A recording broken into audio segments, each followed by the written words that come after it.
Bonjour et bienvenue dans Avez-vous choisi, le podcast du vendredi qui vous invite à tout choisir dans votre vie avec curiosité, lucidité, responsabilité et authenticité. Je suis Oriane Savouré-Lucas, sérielle choisisseuse de ma vie. Je suis aussi coach et j'accompagne les personnes ambitieuses et engagées qui réussissent dans la vie et qui ont surtout à cœur de réussir leur vie. Je les accompagne à se créer une vie sur mesure qui leur va comme un gant. Une vie épanouissante et impactante en profondeur. Dans la vie, j'ai les pieds sur terre, la tête dans les étoiles. Et avec le podcast Avez-vous choisi, je vous propose d'explorer le vaste et intrigant territoire du choix. Cette exploration, je vous y invite au fil des épisodes et à travers 3 formats distincts. Le billet, dans lequel je partage des questionnements, réflexions et ressources qui m'aident à choisir ma vie. L'éclairage, où j'échange avec une auditrice ou un auditeur qui se sent bloqué dans un projet ou une situation et qui souhaite bénéficier de mon éclairage. Et la conversation, où je vous propose de faire la connaissance d'une personne dont je trouve la trajectoire de vie inspirante et je partage avec vous une conversation que j'ai eue avec cette belle personne et son précieux supplément d'âme. Une manière de poursuivre votre exploration du territoire de vos choix à travers la découverte d'un parcours singulier.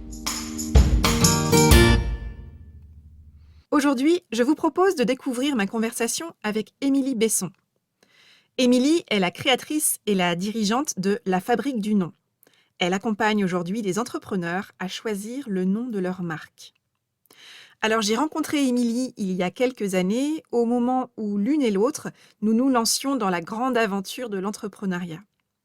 Notre rencontre a révélé et fait résonner de nombreuses similitudes, à la fois dans nos trajectoires universitaires et professionnelles, variées et interculturelles, et également dans notre vision de l'entrepreneuriat comme cet espace qui permet une expression plus large, plus complète de notre créativité et de notre singularité. Après 15 ans d'une solide expérience de salarié, Émilie a eu envie de laisser s'exprimer une plus grande part de sa créativité dans son quotidien professionnel et elle a eu l'audace de se lancer dans l'aventure entrepreneuriale. Elle a cherché un moment quelle forme pouvait prendre concrètement cette envie d'entrepreneuriat. Alors, j'ai eu envie de mettre un coup de projecteur sur l'histoire du choix de l'entrepreneuriat à travers le parcours singulier d'Émilie, ainsi que sur les tenants et les aboutissants du choix du nom d'une marque, au moment où l'on choisit de se lancer dans l'entrepreneuriat. Au cours de notre conversation, Émilie et moi parlons entre autres de la complémentarité des expériences qui composent et construisent nos parcours singuliers, d'aventures entrepreneuriales, de créativité et de rigueur, de l'importance de se connaître et d'identifier ses talents, ses forces et sa singularité, de projets entrepreneurial, de processus de création d'un nom de marque et du choix du nom juste, ou encore d'audace, de l'importance des rencontres, de coups de foudre, de pique-nique et de déclic. Alors, sans plus attendre, je vous souhaite une bonne écoute. Bonjour Émilie. Bonjour Oriane.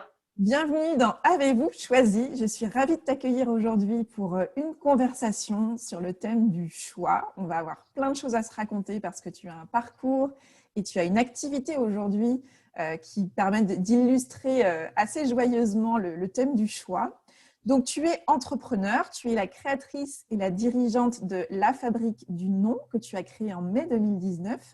Donc, avant de parler de ton activité, est-ce que tu peux te présenter en quelques mots, s'il te plaît? Alors déjà, merci Oriane pour cette invitation, pour cet échange. Alors, moi je suis Émilie Besson, donc je travaille pour La Fabrique du Nom, effectivement. Alors me présenter, c'est un exercice qui est assez original parce que c'est ce que je demande tout le temps aux autres entrepreneurs. Donc à moi de jouer le jeu. Alors, je vis sur Angers, dans le cœur historique d'Angers. Je précise ça parce que je trouve ça intéressant de le savoir, pourquoi c'est important pour moi et pour les personnes que je suis en entrepreneuriat. Le cœur historique d'Angers, il y a toute une histoire en fait entre la cathédrale et le château. Donc on est entouré de pavés, de vieux murs et donc de vieilles histoires. Parce que je m'intéresse énormément à tout ce qui concerne le parcours, l'histoire de vie de chaque entrepreneur. En fait, c'est vraiment ça. Donc c'est pour ça que je précise que je suis dans l'Angers historique. Ce que j'ai noté dans ton parcours, c'est que tu n'as pas un parcours linéaire, tu as un parcours pluridisciplinaire, tu as un certain nombre d'expériences variées que tu as vécues au fil de tes années. Comment tu peux le résumer en quelques mots, justement, ce parcours? Comment tu le qualifies dans sa singularité, toi? Alors, je dirais que c'est un parcours complémentaire parce que effectivement, j'ai eu deux métiers différents que j'ai exercés en parallèle, hein. Deux formations que j'ai faites différentes mais qui se complètent aussi, deux métiers qui se complètent dans différents lieux. C'est-à-dire que je travaillais sur une bonne partie sur Tours et sur Nantes, donc des lieux qui se complétaient également. Et dans des pays différents aussi, avec une culture différente et des cultures qui ont été complémentaires et qui m'ont aidé aujourd'hui vraiment, qui m'aident toujours à pouvoir travailler sur ce qu'on appelle la stratégie identitaire.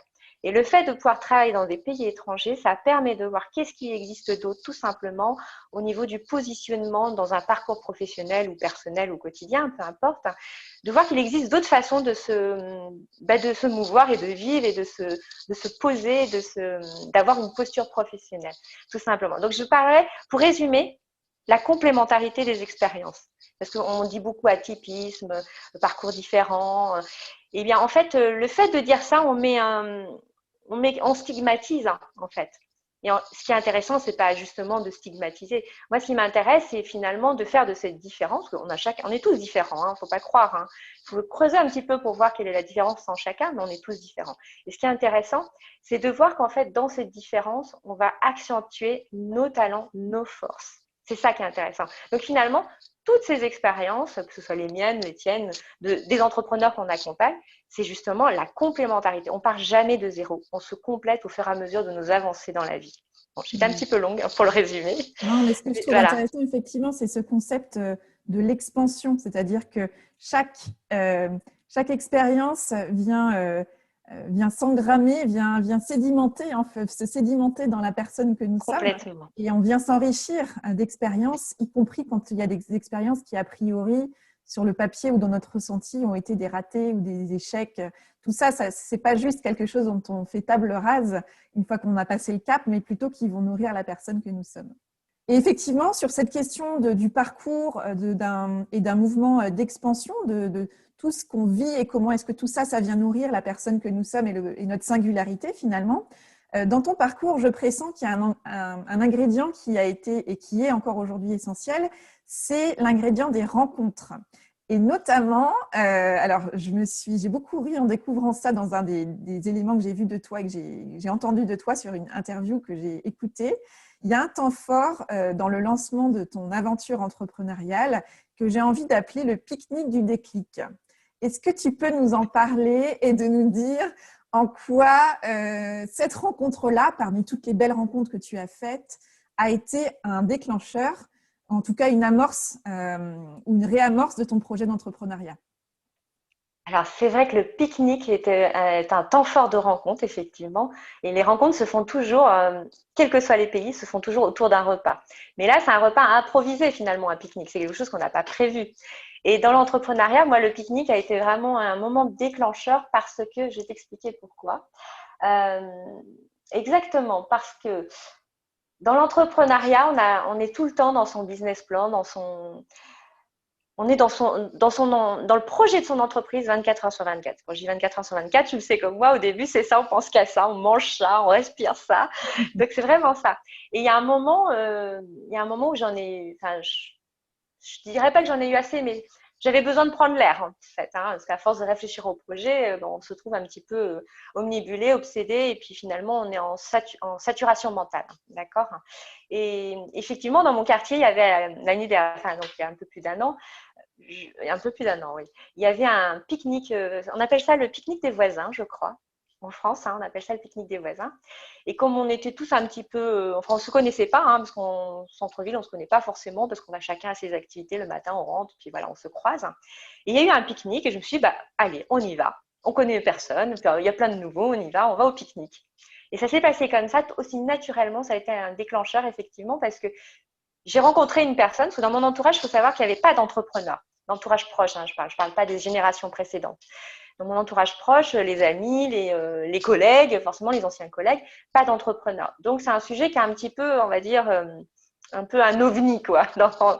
Voilà. Donc je suis un peu la personne curieuse. Et là, du coup, j'ai rencontré dans ce pique-nique entrepreneur une autre femme qui était dans mes âges aussi, dans un grand tournant pareil de la vie, envie de changer d'atmosphère, de changer, prendre sa vie en main aussi. Et puis, d'oser se risquer à quelque chose qui lui plaisait. Et donc, forcément, c'était la seule personne qui était dans l'entrepreneuriat comme moi. Et donc, ça a été, on a discuté avec passion parce que c'était des choses qui nous traversaient vraiment, quoi. Et ça a été déclencheur surtout parce qu'en fait, comme je suis passionnée par l'entrepreneuriat de manière générale, j'allais souvent à des salons pour discuter avec des autres entrepreneurs. C'est l'ambiance de l'entrepreneuriat que moi j'aimais. Mais je ne savais pas le mettre le doigt dessus en fait encore. Je savais que j'aimais l'ambiance, mais je ne savais pas pourquoi. Alors je me disais, c'est parce que j'ai envie de faire de l'entrepreneuriat, donc c'est pour ça que j'aime l'ambiance de l'entrepreneuriat. Et en fait, on comprendra plus tard après. Et donc, du coup, cette personne-là, je ne peux pas dire son nom encore, hein, c'est pas possible parce qu'elle est dans un projet aussi. Donc, mais voilà, cette personne-là, qui est une très bonne copine, m'a expliqué que elle avait son projet, elle était suivie à l'époque par la BGE et tout était ficelé, tout était, j'aime bien dire ce mot-là, ficelé, comme le gigot, tu sais, où tout est bien étudié soigneusement. Et normalement, elle était prête à se lancer. Donc, je ne comprenais pas pourquoi elle ne s'était pas lancée. Elle avait l'idée, elle avait l'expérience, les compétences, tout était prêt. Mais elle était toujours pas, c'était toujours pas jeté à l'eau. Et alors, comme moi, dans mon ancien métier, c'était justement d'accompagner les ingénieurs et les chercheurs dans valoriser leurs projets et puis surtout à pouvoir l'exprimer, le verbaliser et communiquer dessus. Donc, je lui ai proposé de l'aider tout simplement. Parce que je trouvais son projet super chouette et je ne comprenais pas pourquoi elle n'allait pas plus loin. Je lui ai dit, écoute, si tu veux, je t'aide, on se retrouve tous les lundis matins et on va réfléchir sur ton projet, on va voir où est-ce que tu en es, pourquoi tu t'avances pas plus que ça. Donc, j'ai appris toutes les méthodes comme moi je travaillais dans mon expérience salariée, tout simplement, naturellement, parce que je savais le faire, puis ça me plaisait bien, donc il n'y avait pas de souci. Je n'ai pas fait d'efforts, hein, plus que ça. Donc, c'est là où j'appuie sur le fait qu'il faut vraiment aller vers ses forces hein, et pas chercher de midi à 14 heures en fait. Et puis on a fini donc ce travail-là au bout de 6 séances, 6 matinées. Et c'est là où cette personne-là m'a dit mais pourquoi tu ne fais pas ce métier-là? Tu le fais super bien, tu es à l'aise, c'est naturel. Pourquoi? Mais il y a vraiment un besoin. Et dis-moi aujourd'hui, ça y est, je suis prête à me lancer. Et c'est vrai, je lui dis ben oui, mais c'est quelque chose que je sais faire. Mais comme je ne connaissais pas l'entrepreneuriat, enfin le monde des entrepreneurs purement, je visualisais pas. Mais le fait d'avoir eu cette expérience-là, d'avoir pu l'aider concrètement et lui avoir trouvé un nom pour son projet, elle a pu vraiment, ça a été du concret, ça a été un déclencheur pour elle. Là-bas, c'était pour elle quand même. Mais ça a été un déclencheur pour moi parce qu'en voulant l'aider, en l'aidant simplement naturellement, je me suis rendu compte que en fait, je n'avais pas besoin d'aller chercher loin, j'avais les réponses en moi en fait. Mais les réponses, elles sont en soi à partir du moment où on accepte de rencontrer des personnes. C'est ça en fait. Le pique-nique de la rencontre, c'est ça. C'est se dire, je vais à l'inconnu, enfin pas tant que ça finalement, mais j'ose aller voir d'autres personnes, me changer les idées, et puis finalement, accepter la rencontre. Parce que la rencontre, c'est dans la rencontre justement qu'on nous renvoie l'image de nous-mêmes. C'est pas face à son miroir ou à son papier ou son ordinateur qu'on a l'image de soi-même en fait. Et c'est ça que je trouve que le pique-nique est déclencheur. Enfin, la rencontre est un grand déclencheur dans la vie de tous les gens, de manière générale, que ce soit dans le professionnel, que ce soit dans le personnel. On est vraiment à la rencontre de plein de choses. On découvre des choses. C'est pour ça que ça a été déclencheur pour moi. Et que je m'en souviens parce que c'est vraiment un moment important, effectivement. Oui, et j'entends que ça a été aussi un moment qui t'a permis de, de prendre la mesure du fait que l'entrepreneuriat n'était pas une étape totalement déconnectée de ton histoire précédente et de des expériences précédentes, mais comme on l'a dit tout à l'heure, que finalement, c'était l'incarnation même du fait qu'on ne vit pas une vie en silo, mais qu'on apporte avec nous voilà le fil rouge entre toutes nos activités et éventuellement tous les statuts qu'on peut avoir au fil de notre vie. Il y a un point commun qui est quand même d'importance, qui est nous-mêmes, c'est-à-dire la personne elle-même. Donc, on ne se coupe pas entièrement de tout ce qu'on a construit, appris, vécu avant, mais finalement, parfois, c'est pourquoi vouloir chercher à réinventer la roue alors que j'ai déjà beaucoup de choses en moi. Par contre, il y a probablement un travail, comme tu le disais, d'aller faire cet effort, d'avoir cette curiosité, d'aller à sa propre rencontre, alors à travers la rencontre avec l'autre, mais aussi de se dire qu'en conscience, on va faire le choix d'aller à sa propre rencontre, d'aller se connaître un peu davantage et de connaître la personne qu'on est aujourd'hui et non pas la personne qu'on était il y a 10 ans, 20 ans.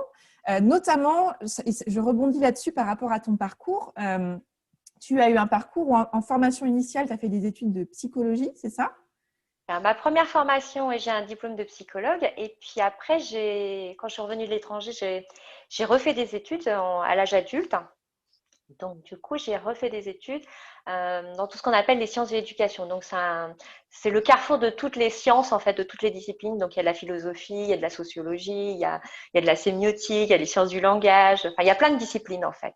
Et il y a les sciences de l'ingénierie. Enfin, il y a plein de choses. Et donc, j'ai fait un doctorat, en fait, dans le cadre de ces études-là, un doctorat en sciences de l'éducation, qui m'a permis, en fait, tout simplement à l'époque, on m'avait recruté pour faire une recherche sur les stratégies identitaires qu'on mettait en place, mais surtout parce que je venais de l'étranger, je venais d'Angleterre et j'avais travaillé en fait sur l'accompagnement en ligne. Là-bas, c'était quelque chose de normal parce qu'ils étaient déjà, enfin, c'était leur univers normal. Hein, L'Internet était complètement ancré, alors que chez nous, ça commençait tout juste à arriver. Et puis, alors, l'accompagnement en ligne, ça n'existait pas à l'époque. Donc, j'ai travaillé sur la stratégie identitaire à accompagner donc des ingénieurs et des chercheurs sur leur lieu d'exercice professionnel. Et puis, pour qu'ils puissent surtout parler de leur recherche de manière décomplexée, en accord avec leur, comment dire, en accord avec leurs valeurs et leur alignement surtout, parce qu'on a toujours fait en sorte que les personnes qui venaient d'un milieu scientifique parlent que d'un vocabulaire scientifique et technique.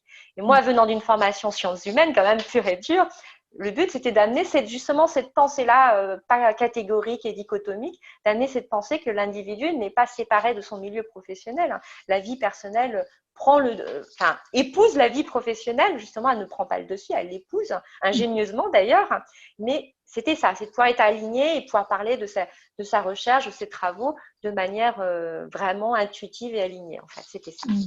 Effectivement, Et, donc j'ai un parcours en sciences humaines, donc en psychologie d'abord, mais ces deux formations sont très complémentaires finalement parce que ça permet de comprendre pourquoi on s'engage dans un processus de formation, dans un processus euh, dans une mission professionnelle, par exemple. Ça permet de comprendre aussi pourquoi d'un pays à un autre, on n'a pas les mêmes manières, on n'a pas les mêmes postures professionnelles. Et puis, ça permet tout simplement de comprendre toutes les étapes de vie au travail, parce qu'il y en a plusieurs dans sa vie. et dans ton parcours, donc, on perçoit à la fois la densité de ton parcours, la richesse de ton parcours.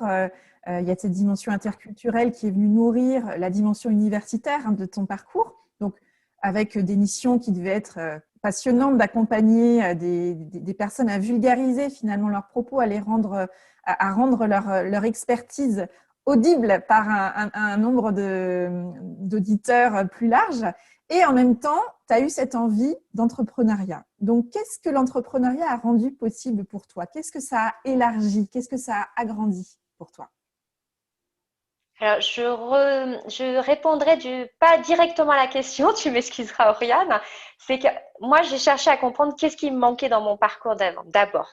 C'est ça qui m'a permis de réfléchir à ce que je pouvais faire ensuite. Ce que j'aimais, ce que je faisais avant, j'aimais bien, j'aimais beaucoup, j'étais passionnée parce que je travaillais sur l'histoire de vie, les parcours et les histoires de vie des personnes en milieu professionnel, donc j'adorais. Mais il y a une chose qui me manquait, c'est que je ne pouvais pas aller au-delà. C'est-à-dire qu'à un moment, quand on arrive à un certain bout de chemin, on arrive à faire de l'administratif. Donc, ça ne m'intéressait pas du tout. Si je voulais aller plus haut dans un poste ou un secteur professionnel, on me proposait de l'administratif. Donc, ça ne me convenait pas, tout simplement. Et ce qui ne me convenait pas non plus, c'est qu'il y a un moment, j'avais besoin de nouveautés. Mais à chercher tout le temps la nouveauté, on n'est pas satisfait. Ça veut dire qu'on n'a encore pas trouvé ce que l'on voulait. Et moi, ce que j'ai compris de mon parcours, ce qui me manquait, c'était le côté créatif. Je n'avais pas ce côté créatif. J'avais le côté très opérationnel, efficace, puis le côté aussi très intuitif, à chercher la singularité dans les parcours, à accompagner les gens, à les motiver. C'était super, j'adorais ce que je faisais. Mais il y a ce côté créatif que je n'avais pas. Et pour moi, à l'époque, le côté créatif, on était créatif. C'est malheureux à dire, mais pour moi, c'était mes stéréotypes, parce qu'on en a tous. C'était le côté créatif. Bon, je l'avais dans la recherche, mais c'était pas suffisant. Donc pour moi, je me disais, le côté créatif, c'est quelque chose de manuel, c'est quelque chose d'artistique. Mais le côté artistique, c'était forcément manuel pour moi. Donc j'ai mis du temps à comprendre que non, ça me plaisait pas tout ce qui était manuel. J'aime bien au quotidien, mais je voulais pas en faire mon métier. Et c'est comme ça que j'ai découvert que le côté artistique, on pouvait l'avoir dans les mots, dans les noms, dans le verbal, en fait. Et donc, voilà, c'est ça que j'aime dans mon métier aujourd'hui, c'est que je retrouve tout ce que j'étais avant, mais il y a ce côté qui m'épanouit le tout au monde, en fait. C'est la créativité, c'est la possibilité de finalement de pouvoir de pouvoir interpréter les mots et le projet de quelqu'un, pas de manière simplement efficace, parce que ça évidemment, il faut que ce soit efficace et pragmatique, hein, pour la personne qui est dans le monde du travail. Mais ce qui est surtout intéressant pour moi, ce qui m'épanouit moi, c'est le côté de trouver quelque chose, de pouvoir traduire dans des mots que la personne n'aurait pas pensé. Donc c'est vraiment ça.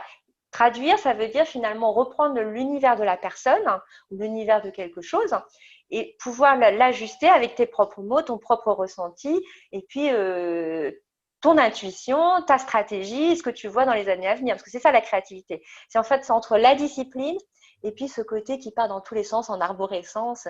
C'est pas que les brainstorming et voilà, c'est vraiment essayer utiliser ces triggers dans cette créativité. Et c'est ça que j'aime dans mon métier et que j'ai pu mettre en place, c'est cette créativité avec la discipline. Parce que pour moi, je peux pas vivre l'un sans l'autre, en fait. Voilà. Oui, c'est ça. Donc, moi, ce que j'entends, c'est que l'entrepreneuriat, et c'est souvent ça qui fait qu'à un moment de nos vies, surtout autour de l'âge qu'on a, nous, il y a cette envie, entre 35, on va dire, et 45 ans, de se dire, j'ai vécu beaucoup de choses. Comme nous, on a la chance d'avoir vécu des métiers qui nous ont passionnés, qui nous ont nourris.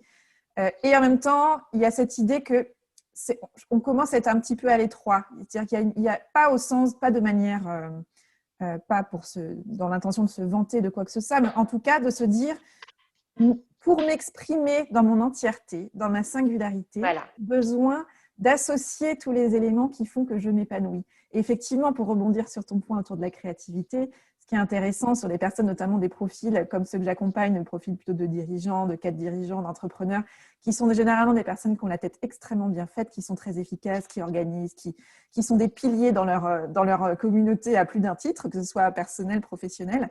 Il y a quelque chose qui me manque au bout d'un moment. C'est-à-dire que je n'arrive pas à être créatif en dehors de le soir quand je vais faire mon cours de peinture, le week-end quand je peux aller faire une activité qui me nourrit autrement et d'un élément que je ne retrouve pas aujourd'hui dans mon métier tel que je peux l'exercer, dans l'environnement qui est le mien aujourd'hui.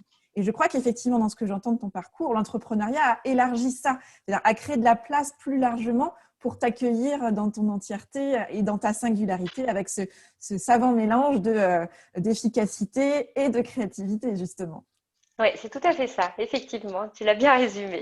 Oui, effectivement, c'est quelque chose qu'on retrouve tous à ces courants de la vie, à ce grand tournant de la vie où effectivement on se trouve, il nous manque quelque chose. Et c'est ce manque qu'il faut qu'on aille creuser en fait. Et quand tu as créé donc la fabrique du nom, on l'a vu, il y a eu tout ce parcours, tu avais fait ce test un peu en direct qui, voilà, sans savoir le nommer à ce moment-là, mais c'est devenu finalement ta version bêta de ton accompagnement ensuite. Toi, aujourd'hui, tu interviens à quel moment dans le choix du nom d'une marque? Parce que j'imagine bien que ce sont pour les créateurs d'entreprises principalement, mais est-ce qu'il y a des temps sur lesquels c'est à la fois plus pertinent que tu sois mobilisé et où on fait appel à toi à un moment donné particulier? Alors, je vais répondre de manière pratico-pratique. Les personnes, les porteurs de projets, les futurs entrepreneurs font appel à moi, en fait, quand ils ont connaissance que ça peut exister d'avoir une aide sur la création de nom, hein, parce que souvent, quand on est un entrepreneur, on imagine que la création de nom de marque, c'est que pour les grandes entreprises du CAC 40. C'est pas vrai. Il y en a pour il y en a vraiment pour toutes les sortes d'entreprises. Alors, les entreprises, dans l'idéal, c'est qu'en fait, une entreprise se travaille et réfléchit sur son nom de marque, parce qu'on travaille sur son identité, tout au début du projet. C'est-à-dire, même si le business plan n'est pas fait, c'est pas grave, parce qu'en fait, ça aide justement à se positionner, ça aide à savoir quels sont les différents points que l'on va aborder, ça aide à se projeter dans les 2, 5, 10, 20 ans aussi. Donc, je dirais, dans l'idéal, c'est mieux de le faire au début parce que démarrer une activité avec un nom qui ne tient pas la route. Alors, quand je dis qu'il ne tient pas la route, c'est pas qu'il n'est pas joli ou qu'il n'est pas ceci. un nom qui ne tient pas la route, entre guillemets, pour moi, dans un langage familier, je dirais que c'est un nom qui n'est pas efficace par rapport à sa disponibilité. Alors, je rentre dans des points techniques, hein, mais je vais aller très vite là-dessus. Qui n'est pas efficace qui n'est pas efficace parce qu'il n'est pas disponible, il n'est pas efficace parce que la clientèle ne le comprend pas ou les partenaires professionnels ne le comprennent pas, ou il n'est pas efficace parce que tout simplement, il ne représente pas du tout le produit que l'on veut mettre en avant, ou il ne représente pas notre propre histoire. D'accord? Donc, on peut effectivement démarrer une entreprise parce que, bon, voilà, on a l'idée, on a envie que ça aille vite. Mais le souci, c'est que ça veut dire qu'on n'a pas réfléchi à l'identité sur laquelle on voulait présenter. Et cette identité-là découle tout derrière. Les missions, découle la vision, les ambitions, tout. Donc, ça veut dire qu'on part sur des faux semblants et on part un petit peu à l'aveugle. Donc, c'est un petit peu dommage. On peut toujours rectifier. Il n'y a jamais de catastrophe. On peut toujours rectifier. Mais ce qu'il y a, c'est que ce qu'il faut voir d'un point de vue pratique aussi, c'est que ça coûte cher après de refaire son identité. Donc, Émilie, là, tu évoques effectivement les personnes qui sont en phase de création d'entreprise. Et puis, on sait aussi qu'il y a des caps qui sont franchis dans l'histoire et dans le parcours d'une marque. Est-ce que c'est aussi des moments sur lesquels tu interviens et où c'est judicieux justement de repenser son identité de marque? Alors, effectivement, j'interviens aussi quand les entreprises ont déjà quelques années d'expérience, voire beaucoup d'années d'expérience, hein, d'activité. Alors, celles qui ont que 2-3 ans d'activité et qui souhaitent refaire leur nom de marque, souvent c'est parce que le nom n'est pas adapté à leur activité et qu'elles peinent à augmenter leur chiffre d'affaires, en fait. C'est souvent pour ça. Donc, c'est judicieux, oui. Faut pas attendre plus longtemps. Ça veut dire que c'est pas adapté, que ça n'a pas été bien pensé de manière stratégique, d'accord? Après, il y a des entreprises qui ont plusieurs années d'expérience et qui ont compris que leur cible clientèle, leur population a évolué. Une population en 5 ans, en 10 ans, ou même ne serait-ce qu'en un an. On prend l'exemple de la pandémie. Les clientèles qu'on a eues au mois de janvier ne sont plus les mêmes d'aujourd'hui. Elles ont psychologiquement changé d'état d'âme. Enfin, tu vois ce que je veux dire? Donc, effectivement, une entreprise qui a plusieurs années d'expérience et qui a un produit qui a évolué aussi, mais sa clientèle a évolué. Donc, forcément, le nom qui a été choisi parfois un petit peu à la va-vite au début, en équipe interne, et puis se retrouve aujourd'hui confronté à une problématique d'un nom qui ne résonne pas du tout, qui n'a pas de sens, qui n'a pas d'histoire pour les nouveaux marchés.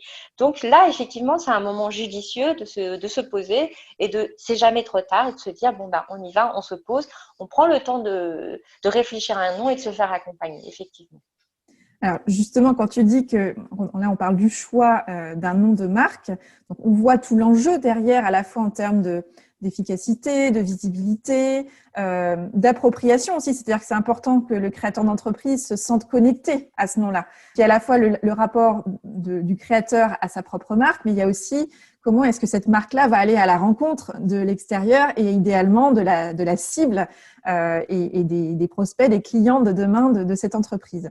Mais du coup, ça cristallise aussi beaucoup de peur, il y a beaucoup d'enjeux finalement derrière le choix d'un nom. Alors moi, je fais le parallèle avec quand on fait le choix du nom de son enfant à naître, par exemple. Moi, je sais que quand j'allais devenir maman, j'ai ressenti à quel point il y avait un choix engageant et responsabilisant dans le choix d'un prénom. Et donc, je fais vraiment le parallèle avec le choix d'un nom quand on crée une entreprise, parce que quelque part, c'est un autre bébé qu'on est en train de faire naître. Et donc, tout ça, ça cristallise beaucoup de peur, voire jusqu'à la paralysie. Est-ce que c'est vraiment ça? Est-ce que ça va plaire aux autres? Comment les autres vont l'accueillir finalement? Et donc, il y a beaucoup d'enjeux. Donc, comment faire le choix le plus juste dans le choix d'un nom de marque? C'est quoi les critères à prendre en compte pour s'assurer qu'on va faire non pas le bon choix, mais un choix juste pour soi et pour son activité? Alors, le choix juste, il est toujours, je répète bien, aligné à la personne qui l'a choisi et non pas à son entourage. Aligné à la personne qui l'a choisi, c'est-à-dire en fonction de sa personnalité, en fonction de sa sensibilité, en fonction de ses points forts, de son histoire. D'accord ? La deuxième chose qu'il faut prendre en compte, c'est que dans un choix, il n'y a pas que son univers personnel qui doit être retenu dans ce choix. C'est qu'il doit y avoir aussi, en fait, ce qu'on appelle la population cible qui entre en compte dans nos missions, dans nos produits ou dans nos services. On ne choisit pas un nom que pour soi, on choisit un nom pour les personnes auxquelles on s'adresse. D'accord ? Donc, derrière ce nom, on va délivrer un message. C'est important, une promesse de solution. Là, c'est un peu C'est un peu technique ce que je dis, mais c'est important de le prendre en compte. Et dans ce choix, il y a aussi d'autres paramètres, là, qui sont un peu plus, je vais dire, administratifs et moins créatifs pour les entrepreneurs, différemment du bébé qu'on va choisir, du nom qu'on va choisir pour son bébé. C'est que là, en fait, il faut qu'on tienne compte en fait, de la stratégie administrative. Ça veut dire qu'il faut que ce nom il soit disponible sur les noms de domaine, disponible en tant que nom de société et disponible en tant que nom de marque. Donc, il y a des vérifications à faire. Et les vérifications, elles ne sont pas qu'au niveau du nom à l'identique, mais aussi des noms qui peuvent se rapprocher de l'univers, qui peuvent se rapprocher au niveau de la phonétique, qui peuvent se rapprocher au niveau de l'orthographe. Donc, même si on rajoute un S à un nom et puis qu'il y a quelqu'un d'autre qui a le même nom, mais au singulier, ça ne marchera pas non plus. Il n'est pas disponible.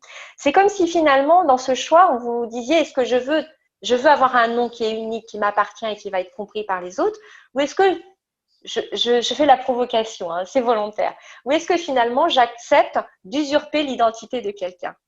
Le choix, il est à ce niveau-là, en fait. Est-ce que j'accepte d'être moi et de me mettre en valeur et de répondre à quelqu'un, ou est-ce que finalement, je me cache et j'essaie de prendre l'identité de quelqu'un d'autre?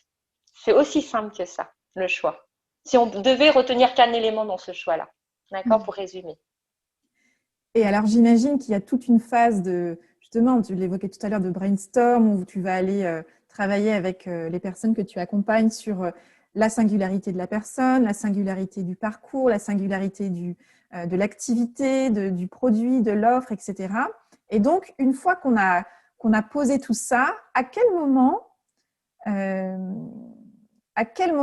arrive cette conviction que ça y est, on a trouvé le bon? À quel moment choisir de se dire là, ça y est, on s'en tient là, on le tient, le nom?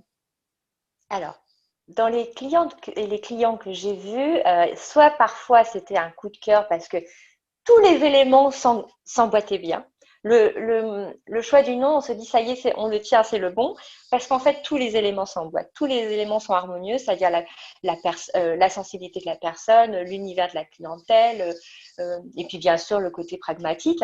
Mais surtout quand l'univers de la clientèle et l'univers de la personne qui entreprend le projet, c'est vraiment compatible, c'est comme un coup de foudre en fait. C'est qu'il y a des émotions qui sont envahissantes des deux côtés et qui vont vraiment bien ensemble. C'est-à-dire qu'il n'y a pas de paradoxe, tout est bien lisse, tout est évident. Et là, le déclic, il est là à ce moment-là. Mais ce déclic, il a été travaillé quand même auparavant. C'est pas, ça tombe pas du ciel un matin quand on se réveille, on se dit, ah bah tiens, c'est le nom que je veux. Non, c'est parce que vraiment, il a été pensé dans tous les détails par rapport à l'histoire de l'entrepreneur et à l'histoire de la clientèle aussi, d'accord?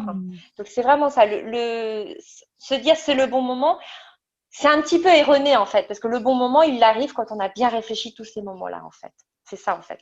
La clé du succès d'un bon nom, du bon choix pour le nom, c'est quand tous les pans de chaque histoire ont été pensés. C'est ça. Donc, c'est un mélange de réflexion et d'infusion. C'est-à-dire, comme sur un sachet de thé, il faut laisser le temps au temps et aussi s'accorder jusqu'à avoir une sorte d'évidence, finalement, de se dire, bah oui, ce nom-là, il vient synthétiser, il vient incarner l'ensemble des aspects que j'ai identifiés comme étant importants, comme étant… c'est la capsule, finalement, qui regroupe les ingrédients que je trouve essentiels et sur lesquels j'ai envie de communiquer. C'est vrai que ça, vu comme ça paraît moins romantique, hein. Mais si on prend une histoire d'amour, en fait, quand on prend dans un coup de cœur amoureux, sentimental, si on prend un coup de cœur et qu'on a un coup de cœur, si on est tout seul dans ce coup de cœur, ça donne rien. Ça tiendra pas la route. Mais si dans ce coup de cœur, en plus, la personne en face a aussi un coup de cœur, donc là, c'est vraiment un déclic et le choix, il peut se faire plus facilement. Mais le choix tout seul, avec un coup de cœur tout seul de notre côté, avec rien, pas la réalité en face, ça ne marche pas. Et alors justement, parce que toi, tu accompagnes beaucoup autour du choix, quel est le rapport que toi, tu entretiens avec le choix? Alors ça, c'est marrant ce que tu me dis, parce que moi, j'ai mon conjoint qui réagit pas du tout de la même manière que moi. Il me dit toujours, mais quand tu as quelque chose d'important à faire, tu réfléchis tout le temps. Il me dit, moi, quand j'ai envie de quelque chose, j'y vais. Je dis, mais non, parce que je peux avoir envie. Moi, des choix dans la vie, on en a plein à faire. Donc, si je fonce toujours tête baissée parce que j'ai envie de quelque chose, je relève jamais la tête et je peux me tromper. Mais parce que c'est mon mode de fonctionnement, c'est ce que je disais tout à l'heure. Hein. Mon mode de fonctionnement, c'est toujours la créativité et la rigueur, en fait. Je peux pas me passer de l'un et de l'autre.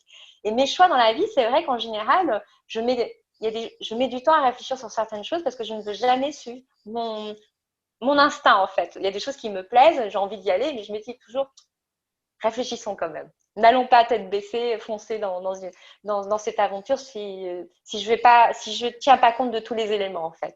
Donc mes choix, je les fais. C'est vrai que je te le dis aujourd'hui parce que j'ai réfléchi comment je fonctionnais. Hein. Je pense que quand j'étais plus jeune, je ne savais pas comment je fonctionnais forcément parce que j'étais très sensible. Enfin, je suis toujours très sensible. Mais effectivement, aujourd'hui, j'ai toujours cette sensibilité, mais j'ai toujours un temps d'arrêt en me disant bon, je suis attirée par ça, j'ai envie d'aller vers ça, mais étudions, observons ce qui se passe autour. Ouais, tu cherches à confirmer ton premier élan, en fait. Tu as envie d'aller t'assurer que c'est pas juste sur un coup de tête, comme tu disais, mais qu'il Voilà. y a en profondeur quelque chose de juste et que ça va confirmer que tu as effectivement une envie de passer à l'action en direction de ce chemin-là. Et en plus, ce choix, il est justifié parce pour moi, en fait, je suis en recherche d'harmonie. Donc, si je vais vers un choix, que je suis juste un coup de cœur, parce que c'est pas coup de tête, parce que finalement, on réfléchit avec la tête. Mais si on va sur un coup de cœur sans réfléchir, ça veut dire que j'ai le risque aussi d'aller vers quelque chose qui ne sera pas aligné, qui ne sera pas harmonieux, et je m'en voudrais de ne pas m'être écoutée un petit peu plus au fond de ma tête. En fait, c'est ça. Et comment est-ce que cette approche-là t'aide justement au quotidien dans ton aventure entrepreneuriale? Alors, dans l'entrepreneuriat, elle m'aide beaucoup parce que, par exemple, quand on va dans les réseaux, parce que quand on débute dans les réseaux, tout au début de l'entrepreneuriat, on a envie de découvrir, on a envie d'aller partout, on a envie de faire des rencontres. Hein. Et il y a un moment où il faut se canaliser parce que le temps, il est réduit. Hein. On n'a pas on n'a pas d'horaire, d'amplitude horaire bien fixe, mais il faut quand même qu'on arrive à canaliser ces horaires et donc forcément ces réseaux et ces rencontres. Et il y a un moment où, par exemple, dans les rencontres, j'étais obligée de me poser en me disant, bon, je peux pas aller partout et je peux pas rencontrer tout le monde. C'est comme dans sa clientèle, on peut pas rencontrer tout le monde. Il faut faire des choix, justement, y compris dans sa clientèle. Et c'est important, en fait, de faire ces choix-là. C'est pas se restreindre une vision des choses, pas du tout. C'est simplement aller toujours au plus près de sa personnalité, au plus près de de ce qui nous fait, en fait, vibrer quelque part. C'est-à-dire qu'on perd moins de temps, c'est surtout ça. Donc, ces choix-là, je les ai opérés, par exemple, par rapport au réseau professionnel. Je les ai opérés, alors pour la clientèle, je l'ai fait dès le départ. Je me suis toujours dit, alors tout le monde ne sera pas d'accord, hein, je vais un petit peu être toujours dans la provocation, mais là, je suis mon choix, du coup, de me dire, finalement, je vais vers la clientèle qui me plaît, avec qui je suis à l'aise, et je ne vais pas faire d'efforts. Par exemple, on a tous en tête les différentes personnalités de clients. Voilà.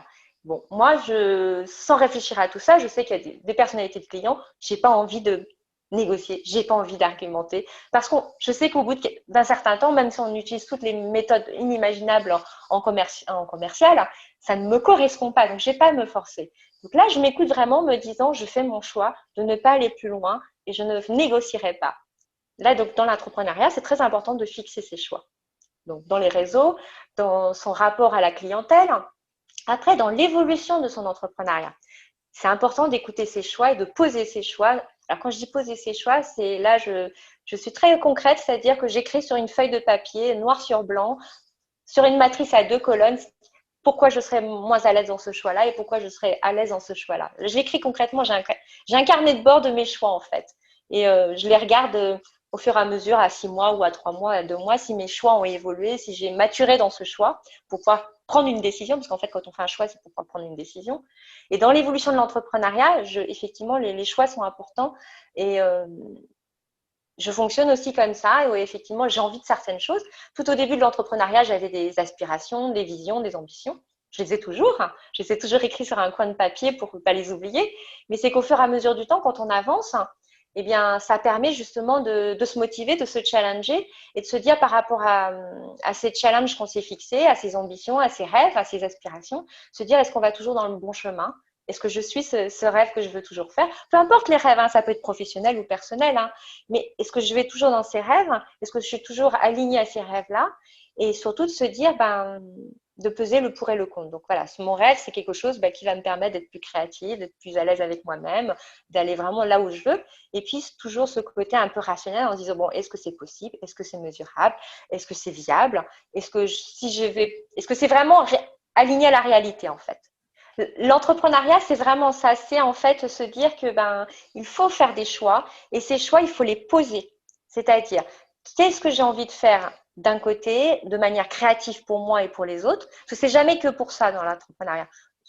Son parcours, il est fait pour pouvoir aider les autres. On ne fait pas un parcours simplement pour gagner de l'argent et puis pour avoir un métier. C'est pas vrai. L'entrepreneuriat, on l'a choisi à un moment de sa vie parce qu'on a envie d'être utile pour soi, mais utile pour les autres aussi. Parce que utile que pour soi tout seul, ça ne sert à rien. On fonce dans un mur. Donc c'est ça, c'est se dire, bon, j'ai envie d'avancer. Est-ce que c'est utile pour les autres? Mais est-ce qu'aussi, là-dedans, je ne m'oublie pas? Est-ce que je remplis aussi mes rêves à moi dedans? D'accord? C'est toujours cet équilibre entre être utile pour les autres, être utile pour soi, aller vers mes rêves et pouvoir toujours être utile aux autres. Et donc Oui. ça, ces choix-là, je les pose constamment, pas juste de temps en temps. Parce qu'effectivement, ça évite la surcharge mentale, ça évite de travailler entre guillemets 24 heures sur 24. Ça permet de se poser dans ses choix en se disant je prends des congés, alors que la première année, on ne fait pas toujours.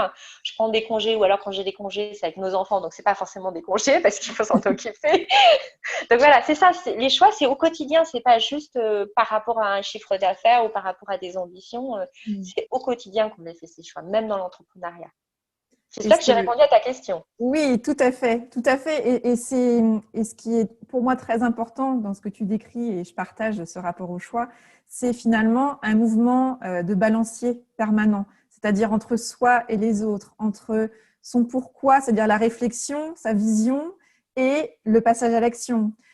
Et puis sur ce mouvement d'aller-retour aussi sur c'était mon idée, je mets ça comme action en place et je viens m'assurer régulièrement que en ayant confronté mon idée à la réalité, c'est bien toujours ce choix qui est valable pour moi et éventuellement, comment est-ce que je vais pouvoir l'ajuster. Donc, ce que je partage vraiment avec toi, c'est ce mouvement permanent et presque multidimensionnel d'aller-retour entre l'intérieur et l'extérieur, entre l'idée et la réalité, entre la réflexion et l'action. Et comment est-ce que tout ça, tous ces choix-là, pour qu'ils soient justes, puisque je crois que derrière, c'est l'enjeu, c'est comment est-ce qu'on obtient une forme d'harmonie, de justesse ou en tout cas de juste déséquilibre, parce que la vie, c'est du déséquilibre permanent. C'est ce mouvement de balancier d'aller-retour entre ce qu'on imagine, ce qu'on fait et puis ce retour à soi pour s'assurer qu'on est toujours dans quelque chose de juste, effectivement. Donc, merci pour ce partage. Et toi, justement, dans la suite de ton parcours, est-ce que là, tu es dans une phase où il y a un choix, petit ou grand, qui est en train d'infuser, justement, de se dessiner en termes de contours et sur lequel tu es en train d'avancer? Alors, je dirais que oui, au niveau de l'entrepreneuriat, je suis à un moment du choix qui est un peu particulier où quand j'ai démarré mon entreprise, j'étais sur un choix de pouvoir créer des noms plutôt pour des indépendants, essentiellement pour des indépendants, parce que effectivement, les indépendants et les micro-entrepreneurs n'ont pas forcément cette idée de se dire j'ai un nom de marque pour avoir une ambition. Souvent, c'est je crée une entreprise parce que en décousu, hein, comme ça, hein, au départ, c'est je crée une entreprise parce que j'ai envie d'avoir une activité qui me ressemble et qui me plaise. Et en fait, le nom de marque, c'était au départ, moi, l'idée, c'était de se dire, ben non, restez pas que sur ce pan de votre vie.